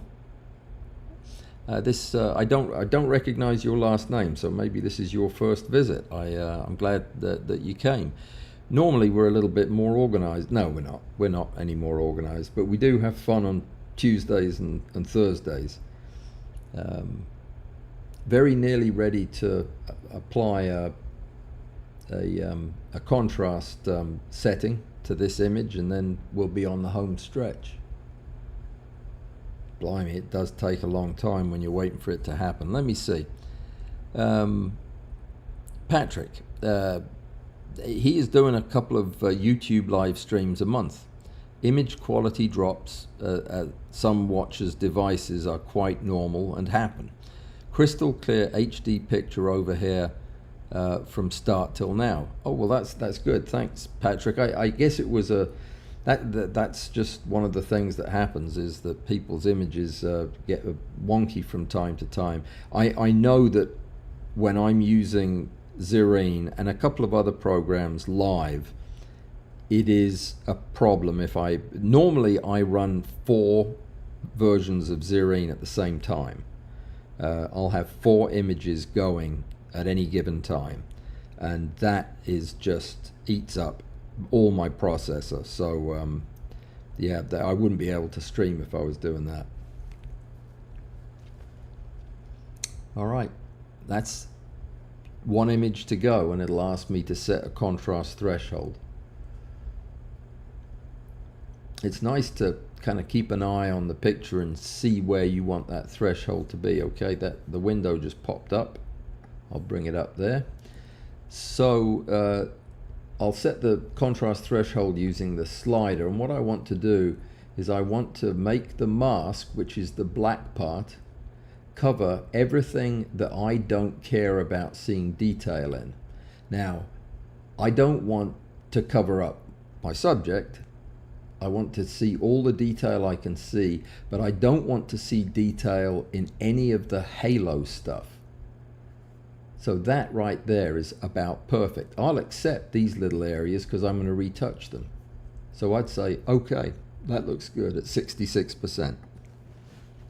Now, I never got a definitive answer on this, but when you're doing a stereo pair, should you set the contrast threshold the same for both of the PMAX DMAP images?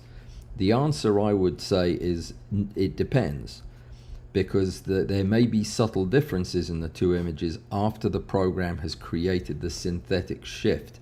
So what I do is I reset the threshold to where I think it needs to be for the 2 photographs separately. I don't just keep the same one.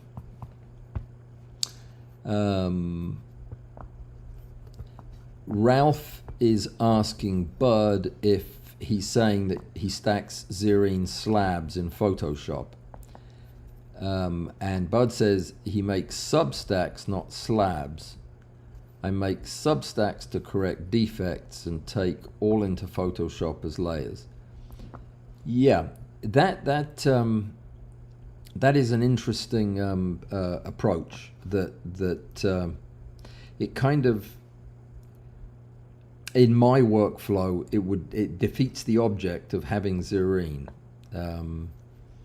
If I'm not going to let Zerine do that heavy lifting for me, then I'm not sure I would agree that it is necessarily any more accurate to do. I mean, I don't know. I mean, I'd need to see some data, but all I know is that my retouching takes minutes, or 1 minute, as you'll see when I do this B in a second. It is very quick, and to do the same work in Photoshop would not be quick, not for me. It would be It would be difficult and involve moving a lot of files around, and I'm not sure I see the advantage of it, to be honest. But there you go. David Brown, the artifact issue seems to be reminiscent of the issue that used to occur in blue screen video. The biggest artifact issue, or the thing that people refer to as artifact, and I refer to as artifact, is halo. It's really not halo as much as it is lost detail artifact, and that's just not a good word for it. What I mean is this: if you have a subject, an object. I've been picking locks lately. Has anybody ever tried it? I made my own lock picking device because nothing else worked as well as this, but it's great fun. You ought to try it. It's very relaxing. So if you've got a picture of a photograph of a lock and a picture of a pick in front of it, when the pick is in focus, the lock is out of focus and it's big and fuzzy. Our eyes expect to see that, and in the photograph, that's what you'll see. If your aperture is set correctly, you'll have the sharp pick and the fuzzy lock. But when the camera is focused on the lock, your pick is going to be fuzzy in front of it, and the picture of the lock will be covered in some part by the fuzzy pick. The point is this, that there are some parts of the image that will never be photographed. In other words, when you have the lock in focus, you're shooting through the pick. You're never removing the pick to shoot the lock. So the photographs that have the lock in sharp focus have a hazy, out of focus pick in front of them. And nowhere in your stacks is there a picture of the lock not being blocked by the pick. So when you combine those images, by definition, you are combining that loss of detail area into the final picture. And the result is you get this halo effect. Now, there is no way to get rid of that by the way you take the shot, except by taking the shot in such a way that you optimize the distance between the foreground and the background by the way you pose and position your subject. But you can't get rid of that, and the idea is to try to cover it up by using more of the PMax than the DMAP in those areas, which is what the retouching tool does. There are 4 brushes that you can use in very nearly done here. 4 brushes that you can use in retouching in Zerine.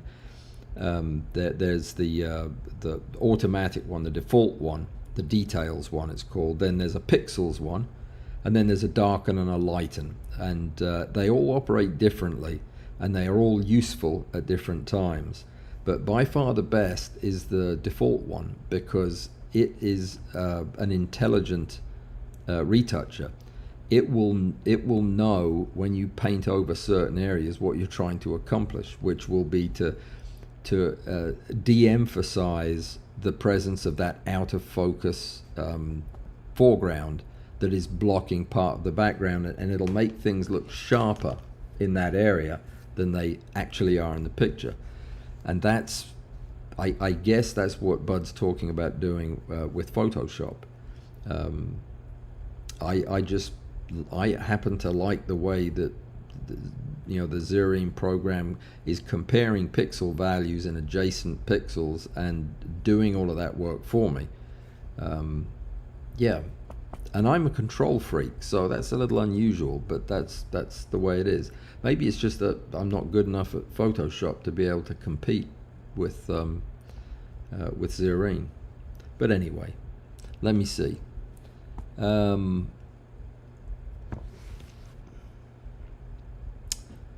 Did anybody ever use a color checker calibration for high magnification?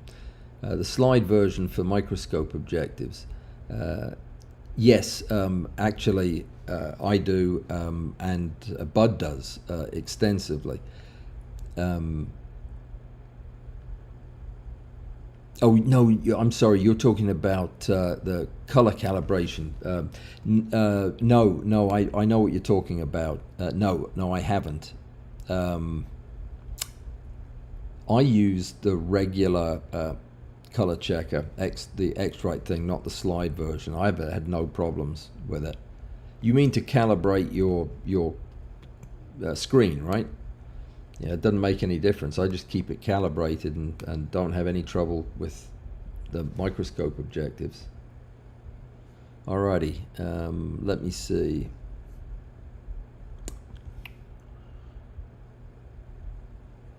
That's a beautiful bee. What is? Oh, the orchid bee. Oh, it's the most beautiful insect, I think, or one of them.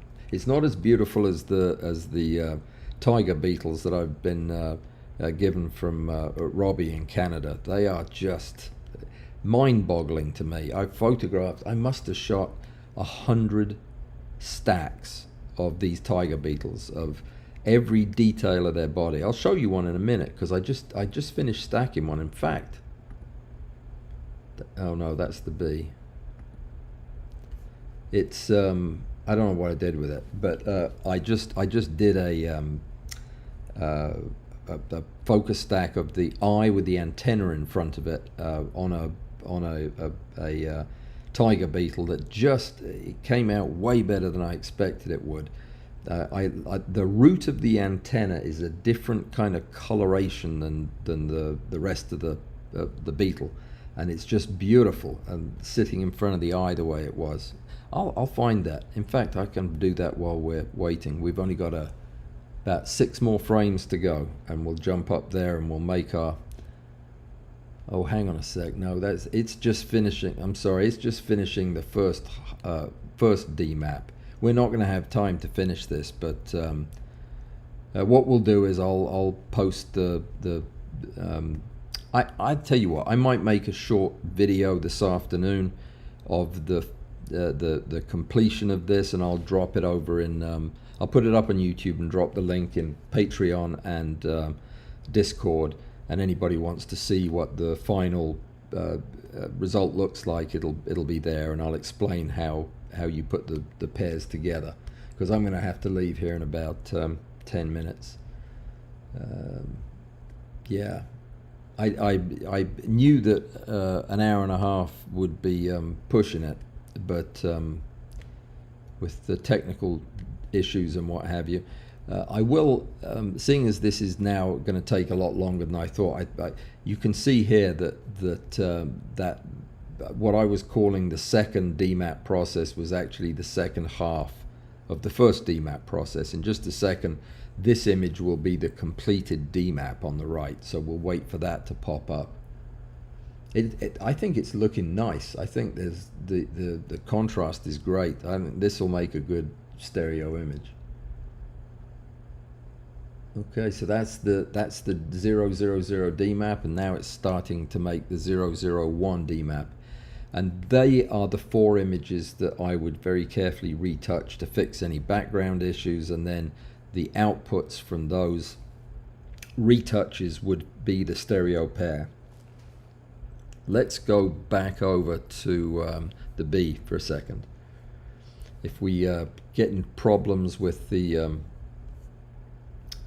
bandwidth, then so be it, but let's see. Okay, so here he is, and it's really, this poor bee has been through hell. He's been pickled so many times. This is the last picture I took of him, and I want to retouch him. So this is the DMAP, which I will always try to retouch from, because usually it has the best color and texture, but I want the detail that's present in the PMAX. So what I'm going to do is, with DMAP selected, I'm going to go to Tools. No, I'm not. I'm going to go to Edit, Start Retouching. And then I'm going to select as my source the PMAX of the slabs. that is the first image I'll use. Then I'll go back through the other slabs looking for anything that I missed. Now, 8 times out of 10, I can do all my retouching just from the PMax.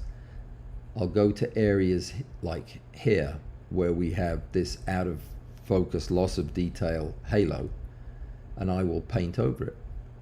And the crazy thing is, because this is an intelligent process, it shouldn't get rid of it because it's also in my source image, but it does. It doesn't get rid of it completely, but it improves it. And that's something that I wouldn't be able to do in Photoshop without this tool. So what I'll do is I will just wipe the tool over the edges, wherever the hairs are, wherever I see fuzzy halo. If you move your brush slowly and have a fairly decent sized brush, it's a lot easier than rushing it. I have to slow myself down. So I go over all the edges and all the boundaries. Where you're going to have problems is where one structure is lying in front of another. So I will paint over that edge there to show the hamuli, the hooks that are holding the wings together. Now some of that is shadow, and you won't get rid of shadow. You don't want to get rid of shadow. By the way, I normally do my retouching at full screen and then use the option key to toggle back and forth between my sources. See how the color is less vibrant in the PMax and richer in the DMAP? It makes a difference. So this is the kind of area right here that I don't know how you would fix that in Photoshop in my lifetime.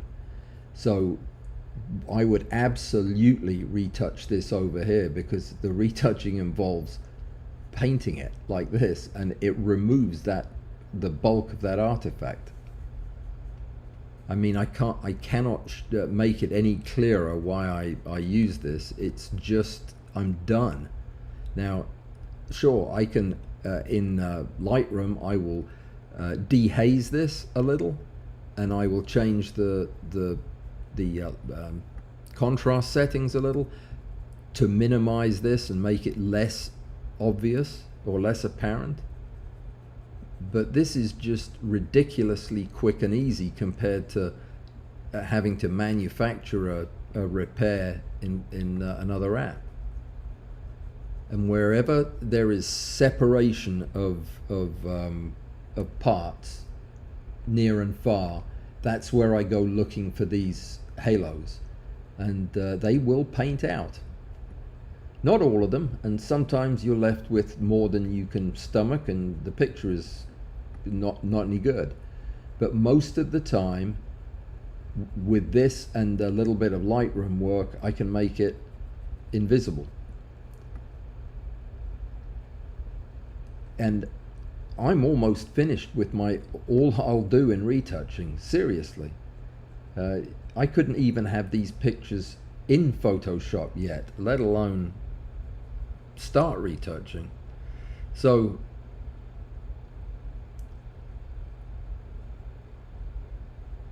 if I was doing this, I don't like this greenish hue down here, but it is getting rid of the artifact that would make this picture so not non-keeper. Anyway, that's all there is to it, guys. It's just painting away the stuff that shouldn't have been there in the first place, even though this should have been here because it's photographic. This is part of the image. That's why the Zerine tool is a smart tool. It knows that this should be here, but it still doesn't look good, so it replaces it with the background.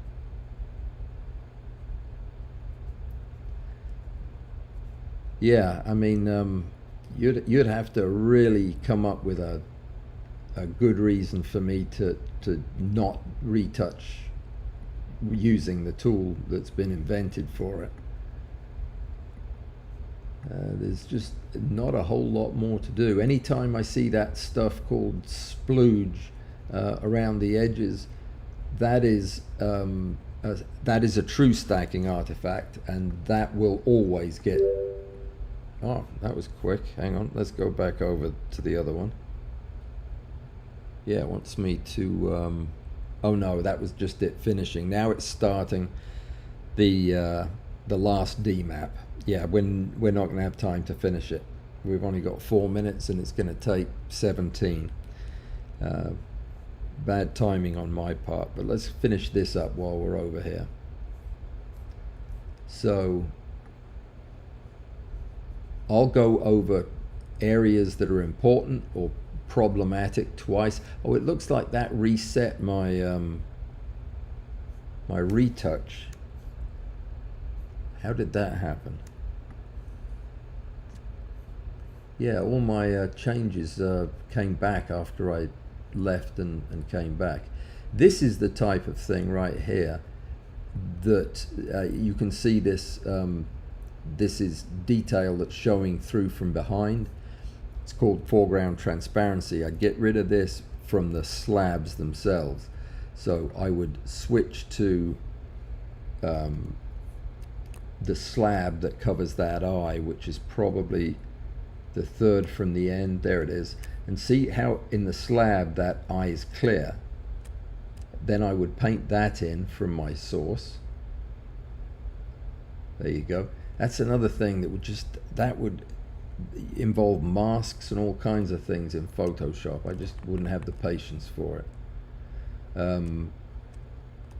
Yeah, and that's how you do it. There's more transparency there, of course. Get rid of that the same way. So what I'm doing, when I press the Option key, I'm showing that the thing I have underneath, my source.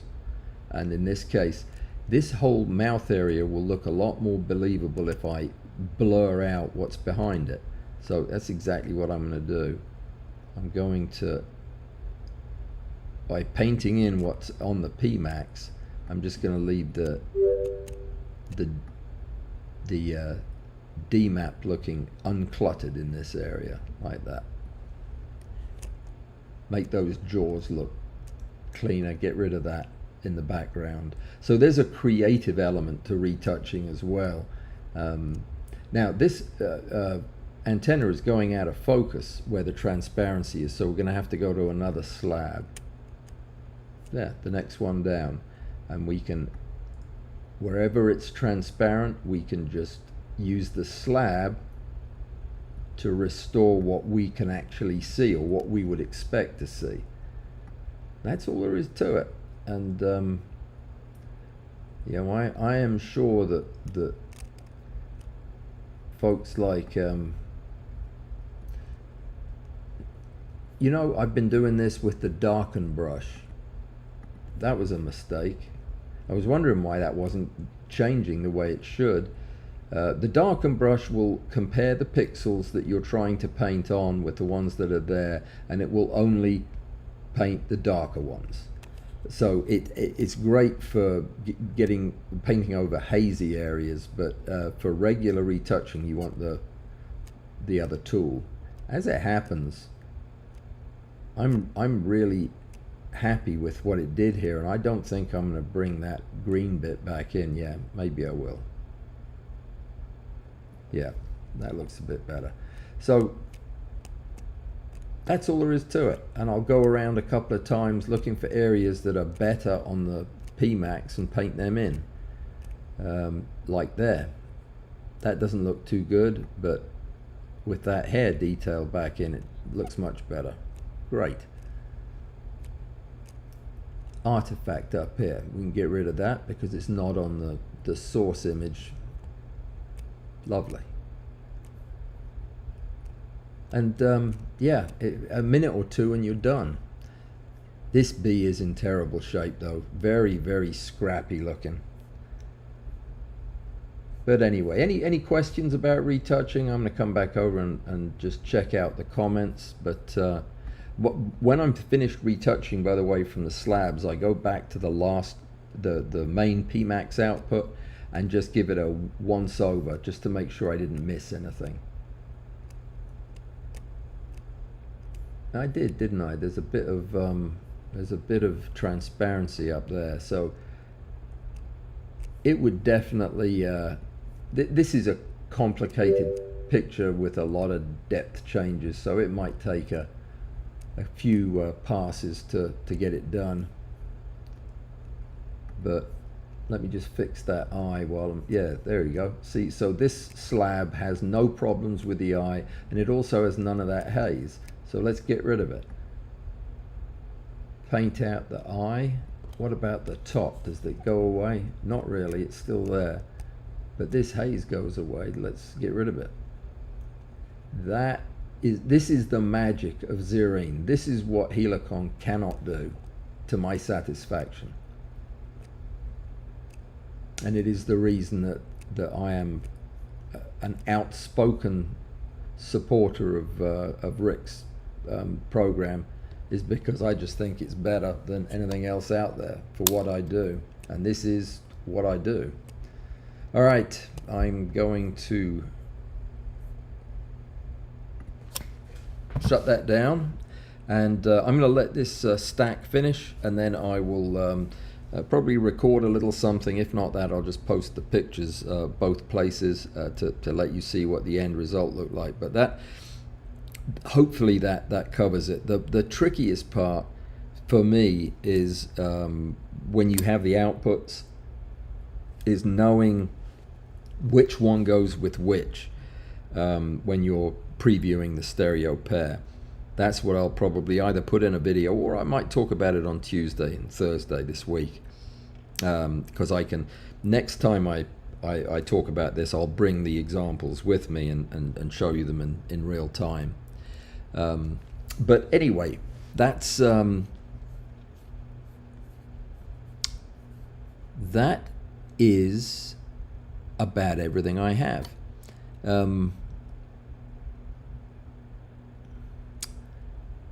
Joseph is telling me that something is a subject that can get you demonetized.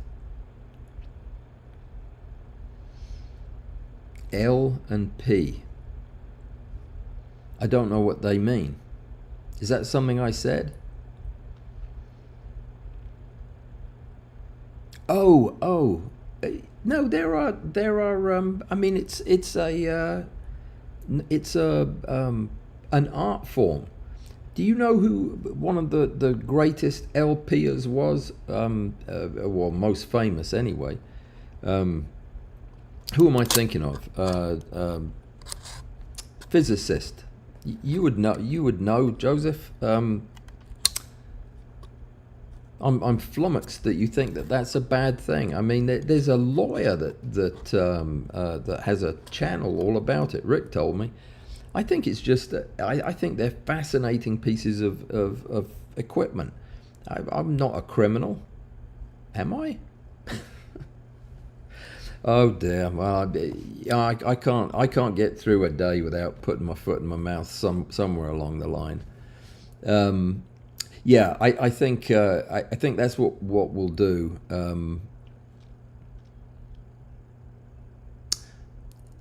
Oh, Paul is saying that for retouching he uses the Wacom Intuos Pro. I've got comments about that. I have two Wacom Intuos Pros, the medium and the medium, which is gigantic, and the small, which is medium. And it is all a matter of what the interface you're used to. I use a trackpad, and I am as good with a trackpad as I am with the Intuos because I have used it for thousands of hours, and it's just what you're comfortable with. I never quite got comfortable with the interface with the Wacom. I didn't like the feel of the pen tip, but that's just me, and it's very much what you grow up and learn with. Hey, Borderlands showed up. Greetings. What's up, my friend? I'm glad you made it. Oh, yeah, so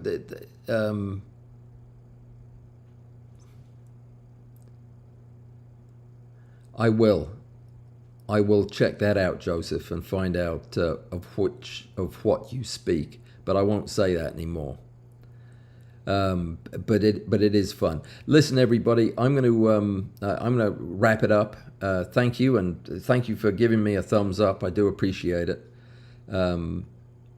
And we will. I'll get you the final images, and maybe on Tuesday we can spend 5 minutes just looking at that last decision point of how to pick the pair. But I got to go now, so thanks for coming by. Hope you got something out of this, and it was a lot of really cool discussion. I'm glad that everybody showed up and came with great ideas. It's fantastic. Yeah, and Joseph, you are 100% right, and I'm going to. That will be it. I will never mention that again, even though it was. Yeah, I've probably been demonetized. Okay, all right. Well, there you go. See you guys on Tuesday, if not before, and Thursday after that. And next week we've got a special Pazoom coming up. And there you go. I'm being time checked because I've got somewhere I've got to be. So take care. I'll see you later on.